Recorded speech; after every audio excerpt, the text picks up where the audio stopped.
Next thing here, Knowles, Michael Knowles. Hi, Michael. Arvin here with a religious question. You have previously advised us not to explicitly lie to others about our COVID-19 vaccination status, and I'm guessing that this advice is born out of your belief as a Christian that it is unjustifiable to deliberately lie.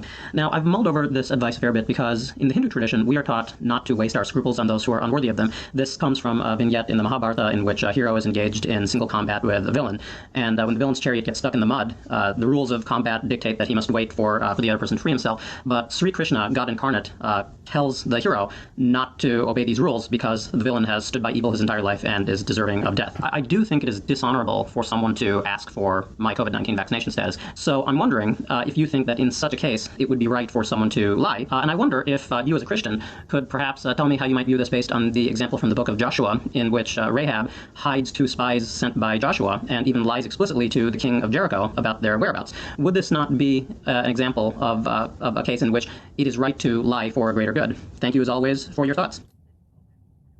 As always, a fabulous question from Arun. Really, really good question. We're close up on the member block, so I'll try to give this as a pithy answer, and then maybe we can talk about it a little bit more in the member block. A good example from Rahab in the Bible, and an example so striking because it's so out of line with the rest of the Bible and the way that lying per se is treated, that it's merited lots of commentary over the years. I think St. Augustine said that what Rahab did was wrong when she lied. It was wrong. She committed an evil action, but God forgave that action, simultaneous with it, and in consideration of the good that also came from that action. There's been lots of Bible commentaries on this. One way that it could have happened, though, and one way that one can kind of work around these issues, let's say, the Nazis show up and you're hiding a Jew in your basement. What do you say? He's in my basement. Would be through something called mental reservation, which is you could say, the Nazis come up, they say, is there a Jew here? And you say, there was a Jew here, but he's not here anymore. Are you lying? Well, it depends. You're using somewhat ambiguous language because by here, you could mean the room that you're standing in. The Jew may have been in that room, but the Jew is no longer there. The Jew is now in the basement. Have you lied exactly? Not quite sure. That would be one option on mental reservation. But I would still have to stop short of this line that we should not waste our scruples on people who are not worthy of them. You do not owe a perfectly precise answer to people who do not have any right to that knowledge that they are requesting. That is true. But it nevertheless is wrong to tell a lie. It is always wrong to tell a lie, and the morality of the action of telling a lie is determined by the action itself, not by a consequence of that action. That would be, if we were to fall into a kind of consequentialist view of things, that would be taking it too far. And that's the truth. No. Wow. So a lie is the malicious intent to deceive.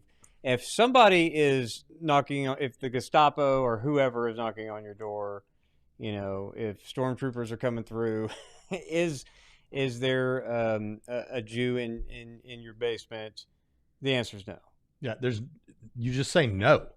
Yeah, because you're not. I think people are going to be shocked to hear us say that, Yeah. although they shouldn't be. There's no malicious intent to deceive. There's an honorable intent to deceive. And thinking about Rahab, I mean, go to James 2:25. In the same way, wasn't Rahab the prostitute also justified by works? Yeah, but what in people say receiving the is, messengers and sending them out by a different route. So it seems to me that God was okay with there was no malice there, and that it was an honorable act of protection.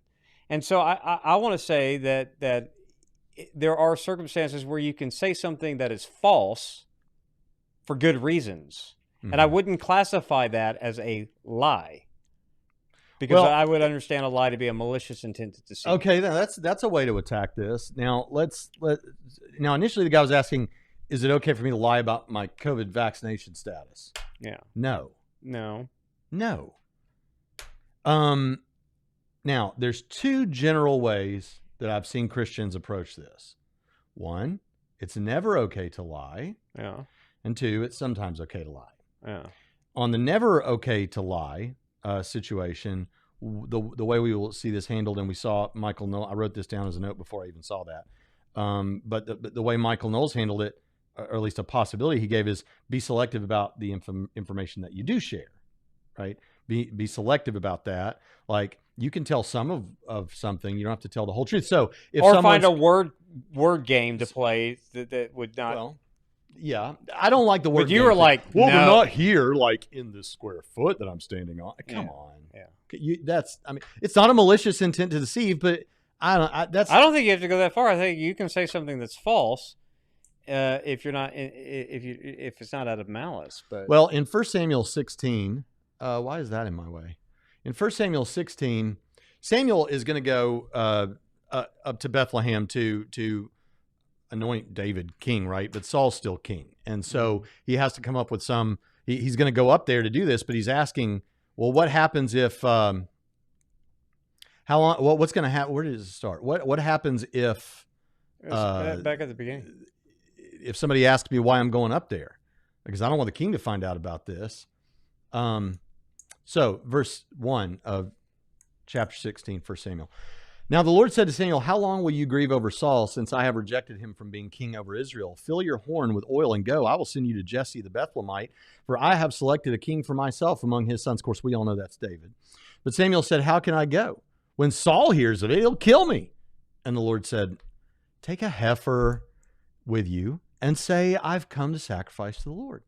You shall invite Jesse to the sacrifice. I'll show you what you shall do. And you shall anoint for me the one whom I designate to you. So Samuel did what the Lord said and came to Bethlehem. And the elders of the city came trembling to meet him and said, do you come in peace? He said, in peace, I have come to sacrifice to the Lord. Consecrate yourself and come with me to the sacrifice. He also consecrated Jesse and his sons and invited them to sacrifice. So he did what God said. What God told him to do is, so now understand the situation here. Go up here and anoint Jesse's son king. I'll tell you which one it is. But the king's somebody might ask. I can't have the king find, he'll kill me. Well, okay, we'll tell him, go get a heifer. And if anybody asks, you say, I'm going up there to make a sacrifice. Now, there is nothing directly untrue in any of that, given that he does what God says and is going to go make a sacrifice. But it doesn't seem to be the principal reason he was going up there. And so it does seem to be an attempt to deceive. So while there is no outright untruth here, there is a deception by being selective about what info you share. A modern example of this might be someone is doing business in a country where you can't pass out Bibles and stuff like that. And so they're in Iran or somewhere and they're doing business, but they're also a missionary. This is how the International Mission Board planned to operate, maybe did operate or does operate. And for a while, and if someone asks you what you're up to, oh, I'm doing business. I'm a purchaser for this plastics company, and I'm coming in here to buy product to make our materials to make our product out of. Right? All right, see ya. I got no problem with that. Right? So the difference between that and a word game is you're giving yourself an additional true reason to not have to say the real reason, whereas you're not having to.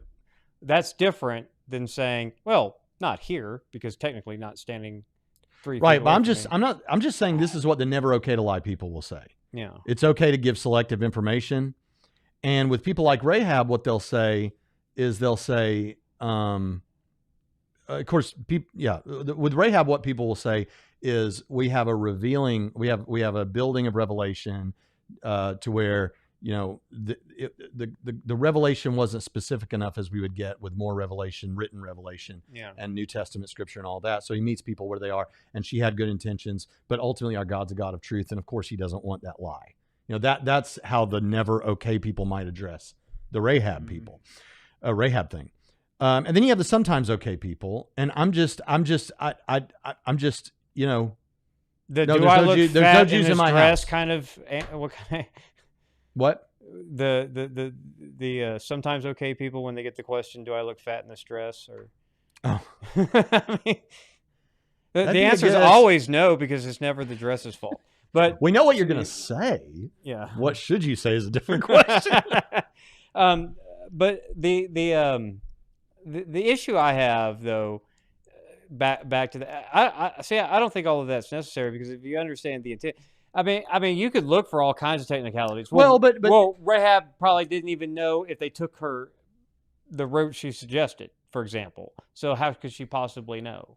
But she intentionally said this way, you know. So it's like, I don't know. I think that it's easier to say that the intent of your heart, because a lie is the malicious intent to deceive. There's no malice there. It's the honorable intent. Well, here's an so you example say that something false. Derek gives to us, and this is, he talks about Abraham told the truth to the king of Egypt, but was still rebuked for it.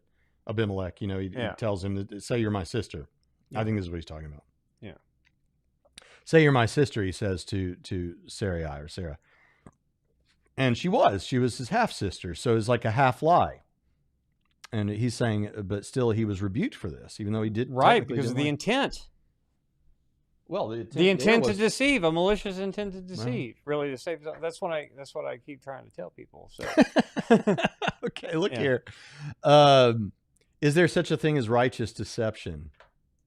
Yeah. But if you're with the never okay to lie people, you might say what Kelvy Cuello says here, which is, I think there's sometimes excessive honesty. Like you don't have to tell everything you know. Right. Okay. Well, I think we've dealt with that one. You ready to move on to another one? Well, first of all, I had a question from Honestly Atheist. Yeah, I think he needs to rethink that. Who? Honestly Atheist? No. What's Knowles? Oh, yeah.